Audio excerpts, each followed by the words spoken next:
In the name of the Father, and of the Son, and of the Holy Spirit. Amen. The grace of our Lord Jesus Christ, and the love of God, and the fellowship of the Holy Spirit be with you always. And with your spirit. Good evening, my dear friends. Good evening po, Among. We are opening the solemn season of Lenten, late Lenten season, and we welcome the Lord with our hearts open to be deepened in our prayer life, in our own sacrifices, in our own sharing and giving. Sometimes we are very artificial.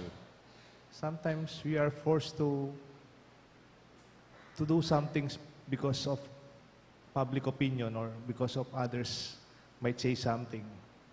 Or maybe because of our social life, we are bent to do something good, which is not wrong in itself. But the Lord invites us to be deeper than that. For the times that we have done something good, but it really didn't come from our humble hearts, we ask the Lord for pardon.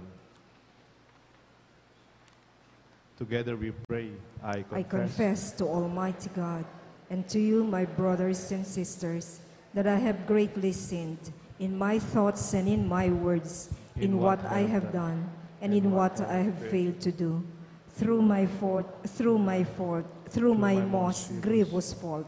Therefore, as Blessed Mary, ever Virgin, all the angels and saints, and you, my brothers and sisters, to pray for me to the Lord our God. May Almighty God have mercy on us, forgive us our sins, and bring us all to everlasting life. Amen.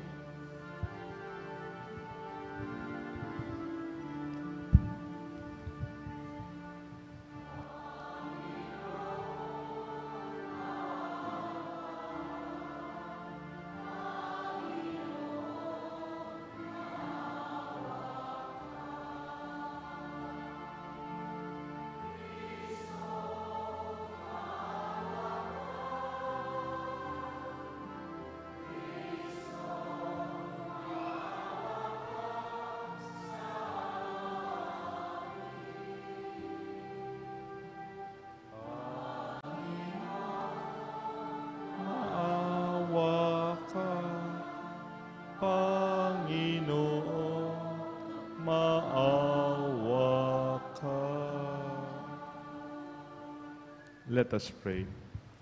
I invite you to offer your prayer, your petition and devotion for this Lenten season. What is it in our hearts that we would like to change? Our life that could be better, our weakness, our sins. We ask the Lord to guide us. Grant, O Lord, that we may begin the holy fasting, this campaign of Christian service, so that as to take up the battles against spiritual evils, we may be armed with weapons of self-restraint and the grace of your guidance. We ask this through our Lord Jesus Christ, your Son, who lives and reigns with you in the unity of the Holy Spirit, one God, forever and ever. Amen.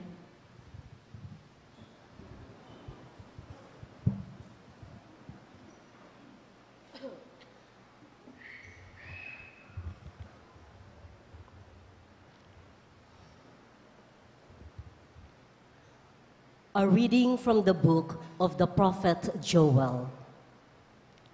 Even now, says the Lord, return to me with your whole heart, with fasting and weeping and mourning. Rend your hearts, not your garments, and return to the Lord your God. For gracious and merciful is he, is slow to anger, rich in kindness, and relenting in punishment. Perhaps he will again relent and leave behind him a blessing, offerings and libations for the Lord your God. Blow the trumpet in Zion, proclaim a fast, call an assembly, gather the people, notify the congregation, assemble the elders, gather the children and the infants at the breast. Let the bridegroom quit his room and the bride her chamber. Between the porch and the altar, Let the priests, the ministers of the Lord, weep and say, "Spare, O Lord, your people, and make not your heritage a reproach with the nations ruling over them. Why should they say among the peoples, 'Where is their God?'" Then the Lord was stirred to concern for his land and took pity on his people. The word of the Lord. Thanks be to God. For our responsorial psalm, let our response be, "Be merciful, O Lord, for we have sinned." Please repeat. "Be merciful, O Lord, for we have sinned." Have mercy on me, O God, in your goodness. In the greatness of your compassion, wipe out my offense. Thoroughly wash me from my guilt, and of my sin cleanse me. Be merciful, O Lord, for we have sinned. For I acknowledge my offense, and my sin is before me always. Against you only have I sinned, and done what is evil in your sight. Be merciful, O Lord, for we have sinned. A clean heart create for me, O God, and a steadfast spirit renew within me.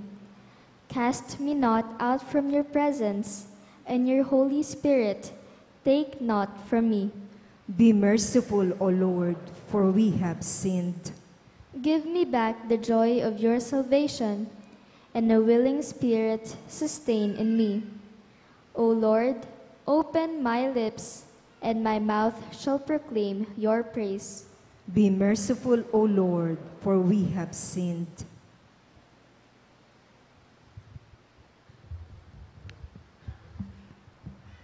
A reading from the second letter of St. Paul to the Corinthians. Brothers and sisters, we are ambassadors for Christ, as if God were appealing through us. We implore you on behalf of Christ, be reconciled to God. For our sake, he made him to be sin, who did not know sin, so that we might become the righteousness of God in him.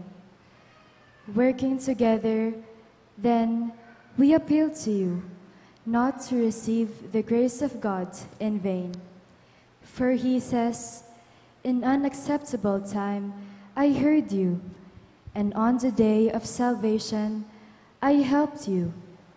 Behold, now is a very acceptable time. Behold, now is the day of salvation." The words of the Lord. Thanks be to God. We now honor the Holy Gospel.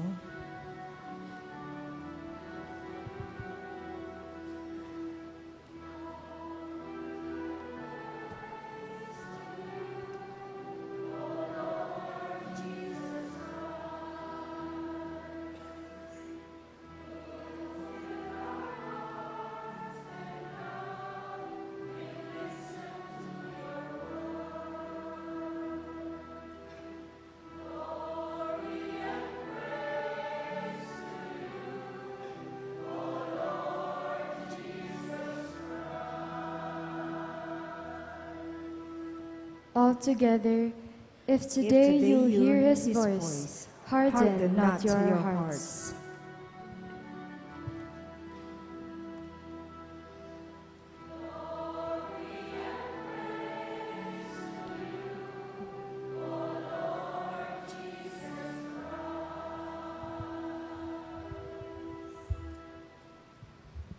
The Lord be with you. And with your spirit. A reading from the Holy Gospel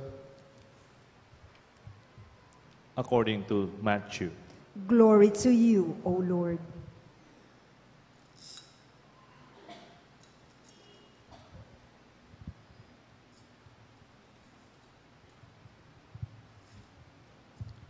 Jesus said to his disciples, "Take care not to perform righteous deeds in order that people may see them.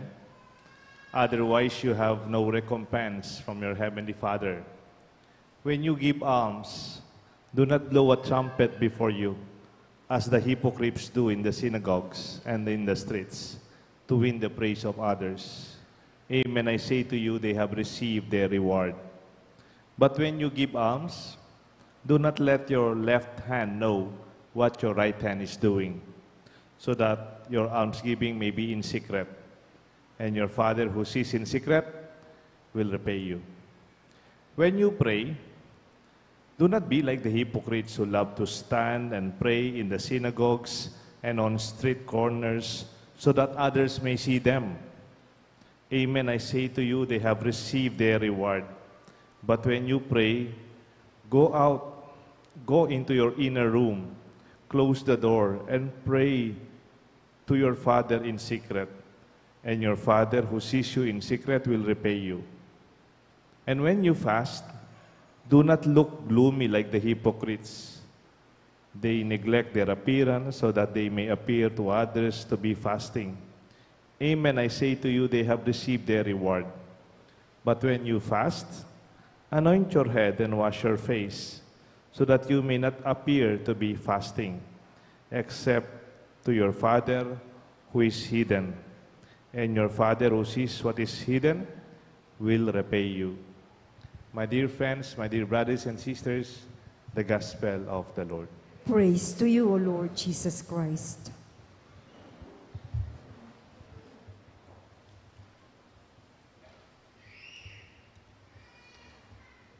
In the name of the Father, the Son, and the Holy Spirit. Good evening, my dear friends. I am very sure you are a giver. I'm also quite sure that you are praying, the mere fact you are here. And I'm also quite assured that you know how to fast, at least to give up something for another. Giving, praying, and fasting, I believe, is part of our life as Christians, as Catholics, since we are young until now. But for today, the opening of our Lenten season, the Lord wants us to qualify further our sense of prayer, our sense of giving, and our sense of fasting. He's inviting us. We can also do it secretly. We can continue doing it in private. And we can even continue to do it even when it is hidden. Hindi man kailangan makita ng iba. Neither do you have to keep it. As long as you continue doing it, then the Lord invites us to make this our way of life. And how do we make sense out these words of Jesus, inviting us to give, to pray, and to fast in secret, in private, and hidden? I think the Lord invites us to go to another level of giving. Giving that is not self-serving. Pagbibigay na walang inaasahang kapalit. May tatanong po ako sa inyo. Halimbawa, nangingisda po ako. Meron akong peg, meron akong tools ng pangingisda. Tapos meron akong can of worms. Yung pagkain ng mga isda. Meron akong biniling pagkain ng mga isda. Nilagay ko dun sa hook. Tapos nangingisda ako. Question. May pinipare akong pagkain ng isda. Question. Talaga bang pinapakain ko yung isda? When I am fishing, am I really out there to feed the fish? Hindi, di ba? I'm giving something because I know I will get something more. I think that is not our sense of giving. It's not fishing. Hindi ka nagbibigay para may makakuha kang mas malaki. That is not the kind of giving the Lord invites us to do. Neither will our prayer be like a show or for somebody to see, like the hypocrites do in the gospel. They pray over in public to be noticed. Our sacraments, we cannot avoid, they are social in nature. Hindi ho natin maalis ang ating sakramento. We celebrate them together. Binyag, kasal, misa. We have a lot of prayers that we share together. But we make sure these are not only for show, that they are grounded deep within. Alam niyo po, pag may kinakasal ako, I make sure kakausapin ko muna yung kakasal ko. Other the requirement, I will do the interview and confession. Parati kong inahabilin sa mga kinakasal ko. Alam niyo ba, nag-uusap tayo ngayon? Kasi yung kasal ng Katoliko, hindi palabas. Ano po yung palabas? Yung hindi panlabas. Di ba sa kasal, may kasama yung anong kulay yung damit. Kung siguradong may magandang photography, may video. Kung minsan, mayroon pang drone na, na camera, umiikot yan. Mayroon pang usok. Pero nakakatakot if we celebrate this wonderful sacrament of matrimony and it ends up to be a very expensive social affair. Kaya nga yung ibang Katoliko, nadi-discourage yatang magpakasal dahil daw magastos. Hindi naman po. Wala namang paring nagsabing dapat magastos yung misa ninyo at kasal. Kami nga mga pare, sinasabi natin, let's go back to the essentials. Anito, your love for each other and your desire to be blessed by God and for your desire to publicly declare that you love each other and you want to be blessed as you start your life.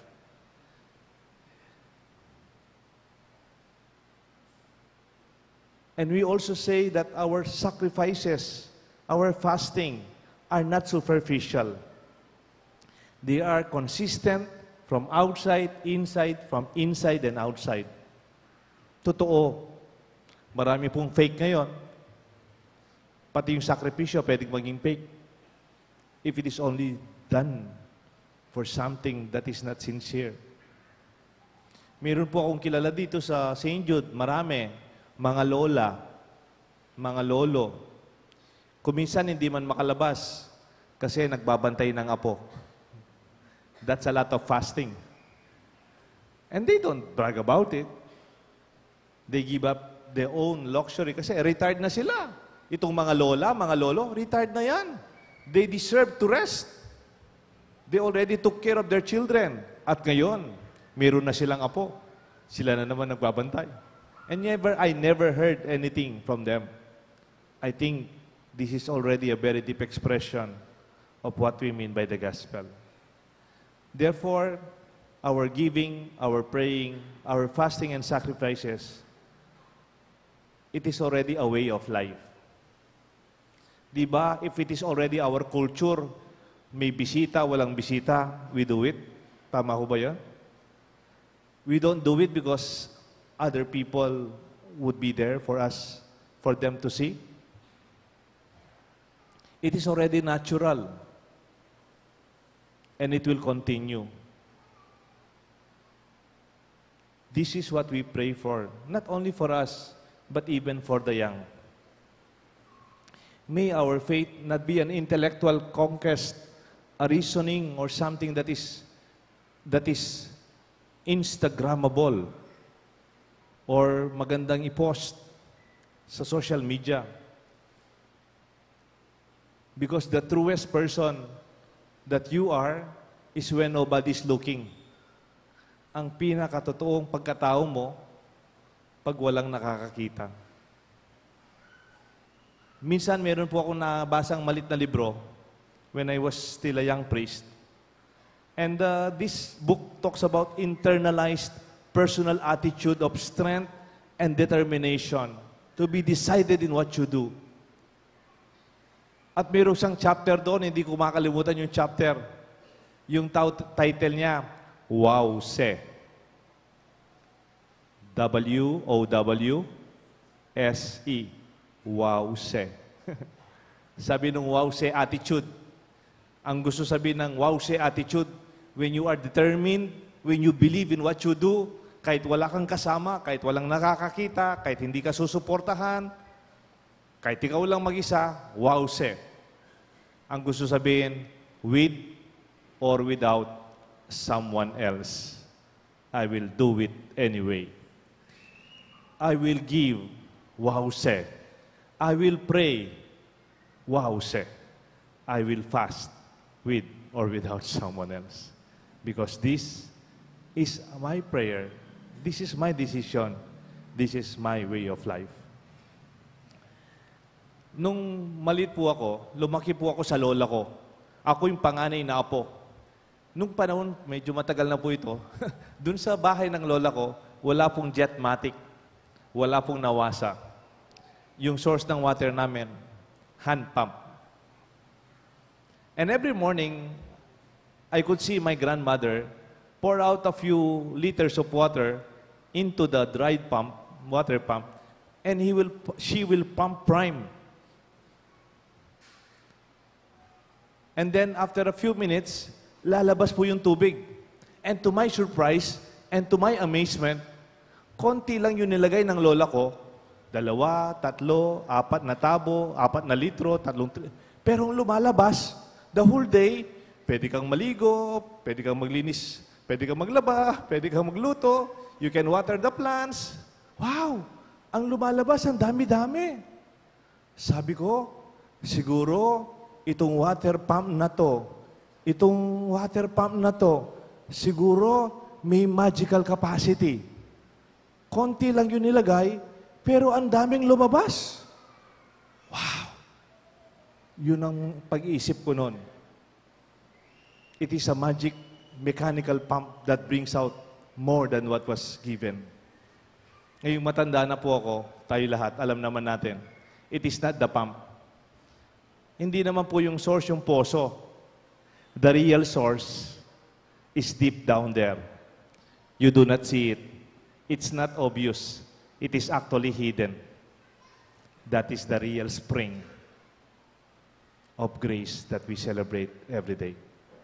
Konti lang yun nilagay, pero mas marami ang lumabas. Tayo po, we are like the hand pump. Dumadaan lang sa atin ang grasya. We are not the source. Kumisan, nagbibigay po ako ng seminar. Ang tawag nila sa akin, resource speaker. Tama naman po yun. I am just a resource. But the real source is not me. Parang yung poso, it's a resource. But the real source is deep down there. When we give, when we share, when we pray, and when we fast, it's not about us. It's not about our own holiness.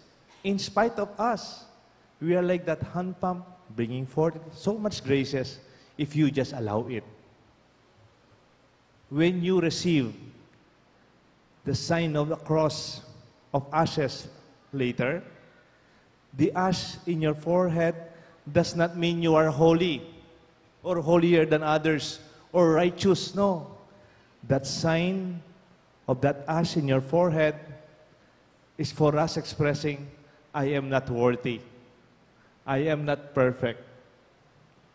I am a sinner. And that ash is formed into a cross, also telling the world, but I am loved. I am saved. Somebody died for me. And that is our proclamation. And that is about the Lenten journey that we are about to open today. Let us celebrate this, my dear friends, that this prayer, that giving and fasting is not something that is given upon us as an obligation, but it is already deep-seated. It is not shallow. It is already natural and real, not fake, not false. That the motivation is not external, but it is already internally sourced. That the purpose is not self-seeking. Therefore, it becomes effective, fruitful, and meaningful. I believe we do good because it is good. Period. Pag gumagawa po tayo ng mabuti, ginagawa natin itong mabuti dahil mabuti. That's all. Huwag mo sabing, ginagawa ko lang ito kasi nahihiya ako sa iyo eh. Ginagawa ko yung mabuting ito kasi pinapagawa kasi sa akin eh. Ginagawa ko yung mabuting ito, obligasyon ko kasi ito eh. Pwede nyo lang sabihin, I do what is good because it is good. It's not a means, it is an end in itself. My dear friends, let your giving, let your prayer, let your fasting be done for the sake of its own value, not as a means for something more, but it is a wonderful end and a fulfillment of our human life itself. I pray for a blessed journey of Lenten season for all of us until we all meet in that wonderful celebration of Easter. May God bless us all, the Father, the Son, and the Holy Spirit. I invite you to stand. We will now bless the ashes that will be imprinted as cross in our foreheads.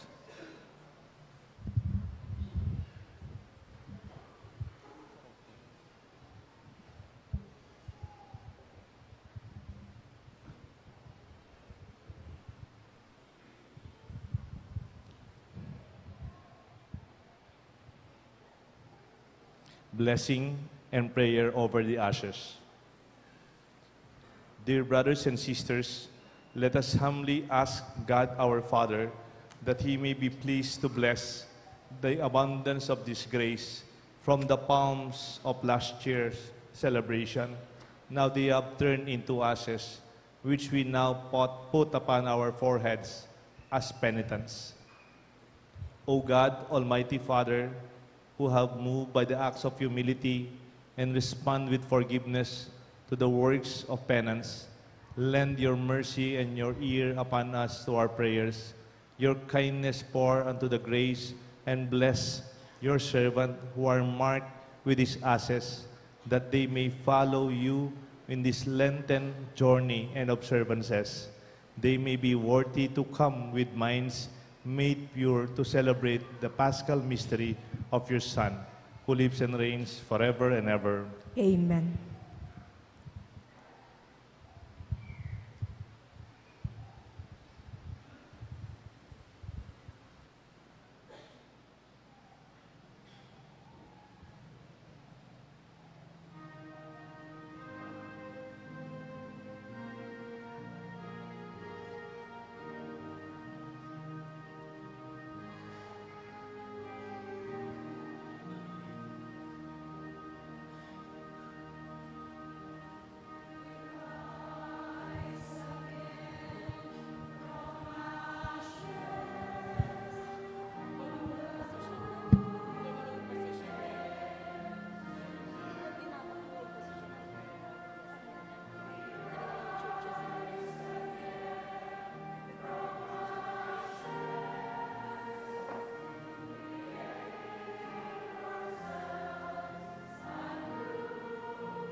Please all rise.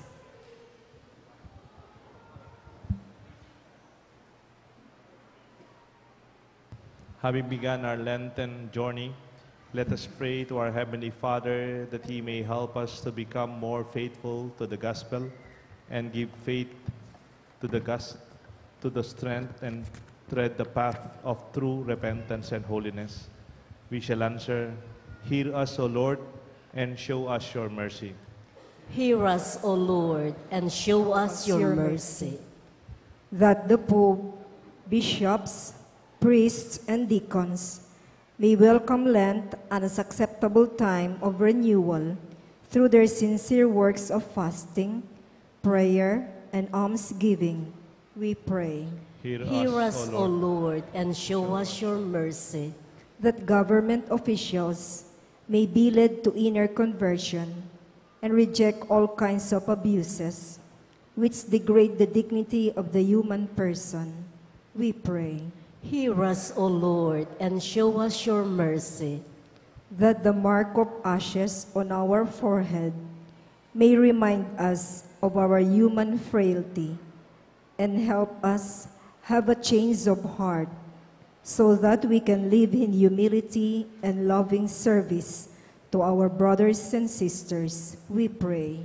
Hear us, O Lord, and show us your mercy. That those who consecrate their lives to God continue to respond in the joyful living of perfect chastity, poverty, and obedience as testimony to the power of God's love, manifested in the weakness of the human condition, we pray.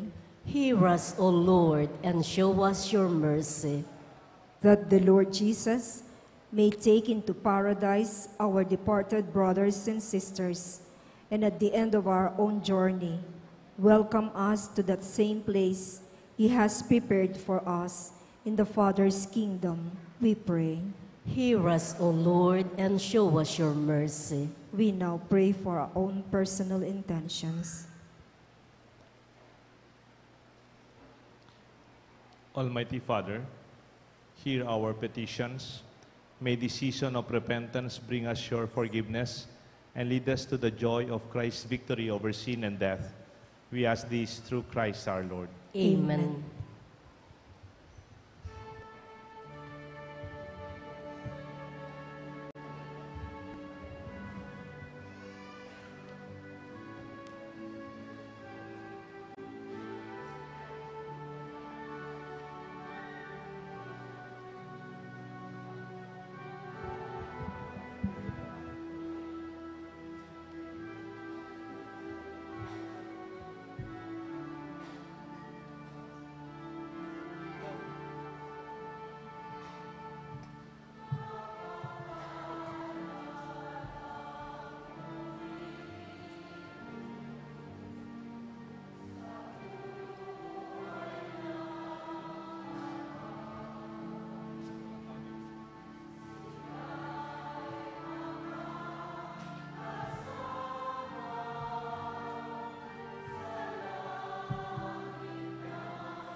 Please rise for the incensing.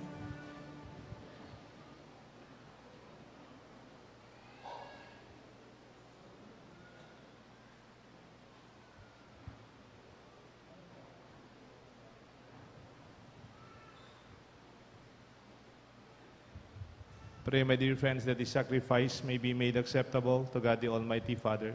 May the Lord accept the sacrifice at your hands for the praise and glory of his name, for our good and the good of all his holy church.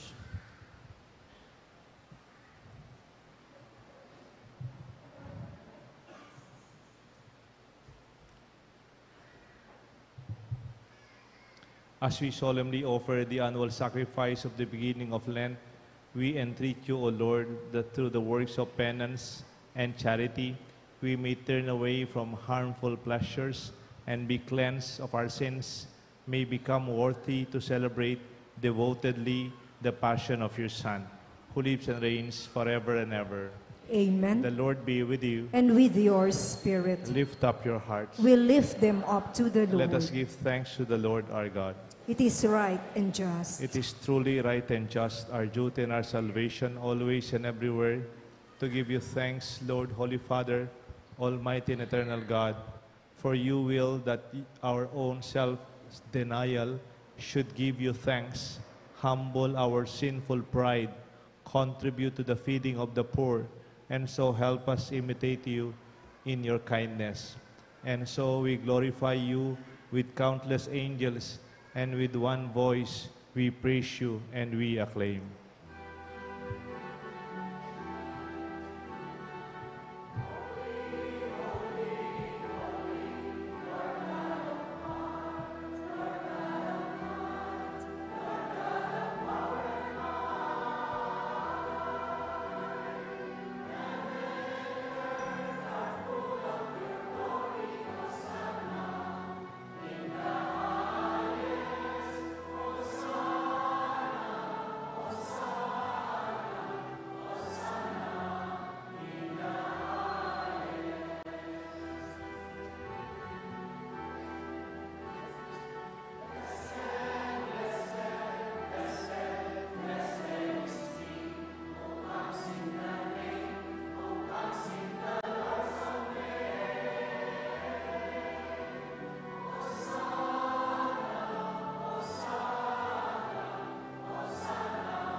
You are indeed holy, O Lord, the fount of all holiness.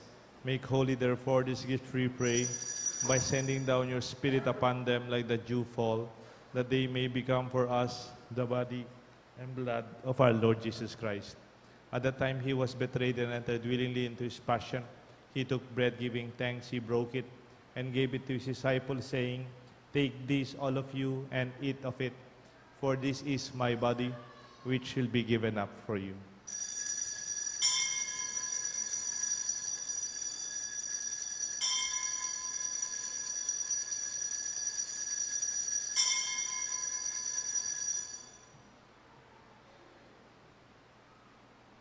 In a similar way, when supper was ended, he took the chalice. Once more giving thanks, he gave it to his disciples, saying, "Take this, all of you, and drink from it, for this is the chalice of my blood, the blood of the new and eternal covenant. It will be shed for you and for many, for the forgiveness of sins. Do this in memory of me."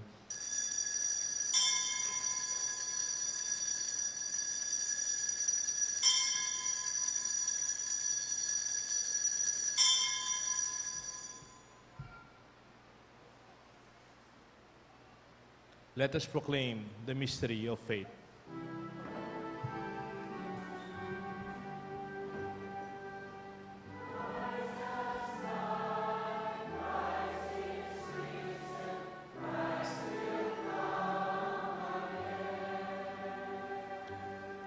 Therefore, as we celebrate the memorial of his death and resurrection, we offer you, Lord, the bread of life and chalice of salvation, giving thanks that you have held us worthy to be in your presence and minister to you.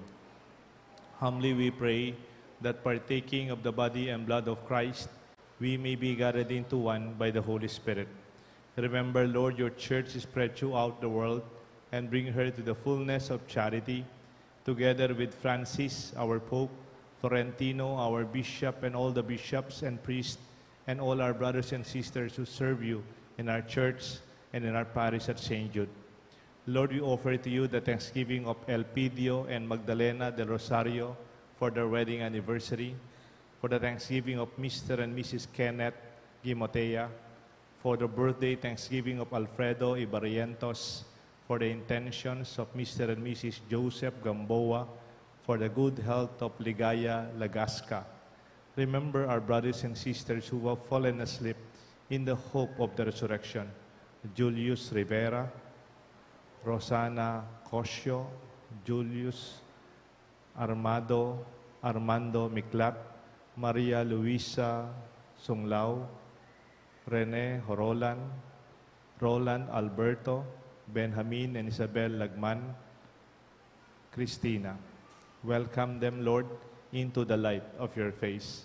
Have mercy on us, we pray, with the Blessed Virgin Mary, Mother of God, our Mother of perpetual help, Saint Jude Thaddeus, and all the saints who have pleased you throughout the ages. We may please you throughout the ages. We may merit to be co-heirs to eternal life, and may praise and glorify you through your Son, Jesus Christ. Through him, with him, and in him, O God, Almighty Father, in the unity of the Holy Spirit, all glory and honor is yours forever and ever.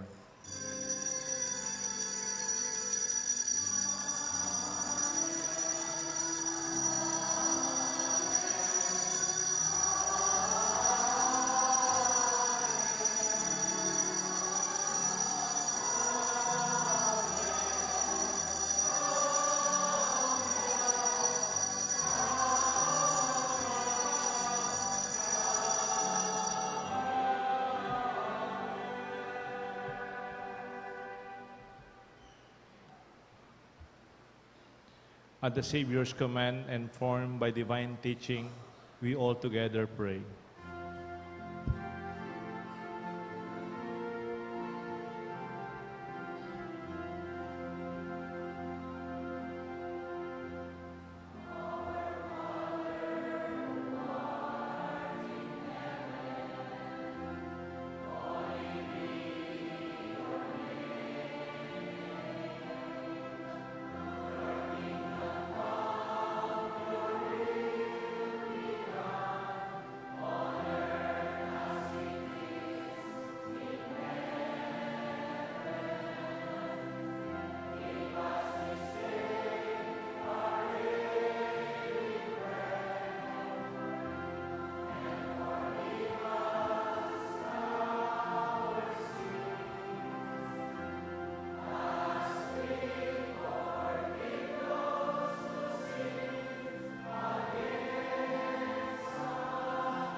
Deliver us, Lord, we pray, from every evil. Graciously grant peace in our days, that by the help of your mercy, we may always be free from sin and safe from all distress, as we wait in joyful hope for the coming of our Savior, Jesus Christ. For the kingdom, the power, and the glory are yours, now and forever. Lord Jesus Christ, who said to the apostles, I leave you peace, and my peace I give to you, look not on our sins, but on the faith of your church, and grant us the peace and the unity of your kingdom, where you live forever and ever. Amen. The love and peace of the Lord be with you always. And with your spirit. My dear friends, let us share with one another a sign of peace. Peace.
Behold the Lamb of God. Behold him who takes away the sins of the world. Blessed are those called to the supper of the Lamb. Lord, I am not worthy that you should enter under my roof, but only say the word, and my soul shall be healed.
we will have our second collection, which is intended for the Alay Kapwa for this year. Ang inyo pong ibibigay na barya ay magagamit na pangmatrikula ng mga kabataang nagmula sa mahihirap na pamilya, pati na rin sa pagpapagamot ng mga kapatid nating may sakit, magmalasakit, magbahagi, mag-alay kapwa. Salamat po.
While we are having our second collection for Alay Kapwa programs of our diocese and our National Office of Social Action, I would just want to invite you, if you are interested, to have some Lenten activities for our spiritual exercises.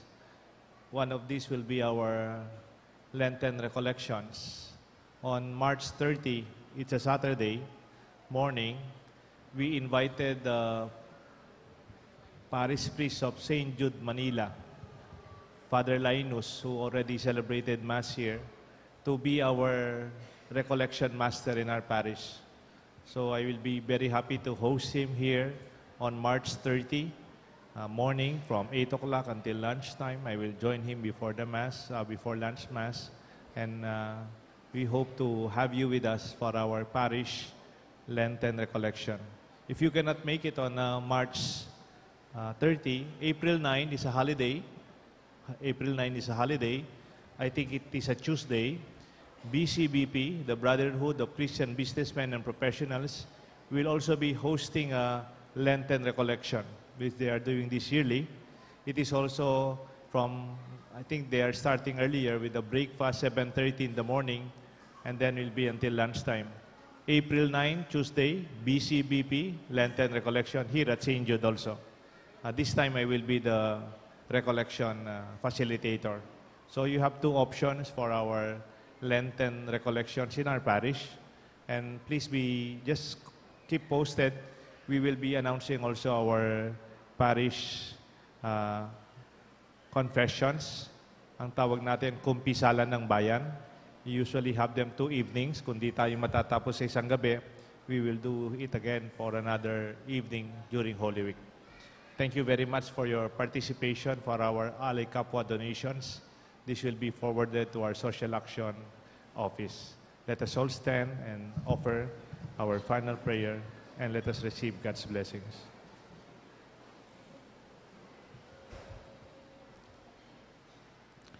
Let us pray. May the sacrament we have received sustain us, O Lord, through our Lenten sacrifice and fasting, that it be pleasing to you and for us to be a healing remedy. And we ask this through Christ our Lord. Amen. The Lord be with you. And with your spirit. Kindly bow your heads and pray for God's blessing. Pour out your Spirit upon us, O God, on those who bow before you and your majesty, and may your mercy be their merit, the reward you promise to those who do penance. We ask this through Christ our Lord. Amen. And may the blessings of Almighty God rest upon you and upon your loved ones, the Father, the Son, and the Holy Spirit. Amen. Our Mass is offered. Go and keep this Lenten season holy. Thanks be to God.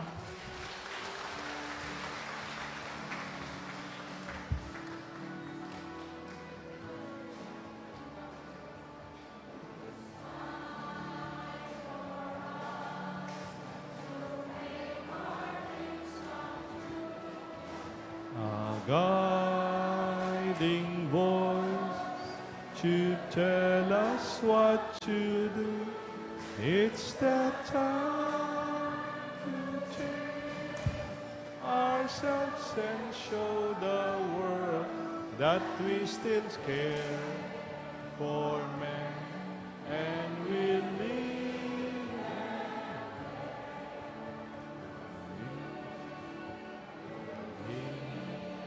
them to a place beyond the sea, a place of love where everyone is free. Don't despair, the path to happiness is mine. If we must change